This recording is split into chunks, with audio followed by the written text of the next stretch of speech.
কি বান্ধবী, এফির শীতে নাবি কয়দিন হিসাব করছো? আর কোষ নে বান্ধবী, আজ গো সাবাস করিয়ে নাইতে গেলাম। গাট খুলে বইয়ে 2 ঘন্টা চিন্তা করছি, নামু না নামু না, নামু না নামু না। হ্যাঁ, গায়ে পানি ডালতে সাবাসই পাইলাম না। শীতের লাই দিতে হয় না, হ্যাঁ জানো, আসুক গায়ে পানি ডালিয়ে দিবি। ওরে বেড়া, হ্যাঁ তো মুইও বুঝি, সাবাস করি এক ফির গায়ে পানি ডালতাল হের পরা শীত লাগে না। কিন্তু হেই এক ফিট ডালুন্যে সাবাসই পাই না। দরের সুডে কলজে চাপে ধরে। কইতেরি না বাপু, শীতকালে আনাও থাও কেমনে? যত শীত হোক আর যত যাও, মুই 2 ফির গোসল করি। প্রত্যেক দিন না, মাসে। খোদা, তুই দি মোর চাইয়াও আপডেট।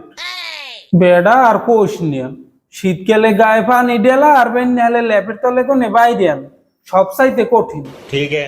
আর কোষ নে বেড়া, শীতকালে ঘুমানেও জ্বালা।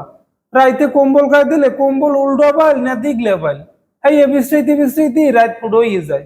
তারপর আবার পাও গরম হয় না, পাও ডাকলে মাথা বাইরেই যায়, মাথা ডাকলে পাও বাইরেই যায়। এরকম নসল্লা হারতে হারতে যে একটু ঘুমে ধরে, আর মধ্যে আবার মুতে ধরে। হেইকেলে কেমনটা লাগে ক? হয় বেড়া, শীতকালে ল্যাপের তলে কোনো বাইরেই তেমন লাগে না। মুতে ধরলেও মুই উঠি না, বেই লাটটা তামার চাপে রাহি। কোন সো কথা, প্রসাবে ধরলে প্রসাব আটকাই রাখতে হয় না, হ্যাঁ জানো। মুই দিই বান্ড বানাই লইছি, তুই একটু বান্ড বানাই লইতে না।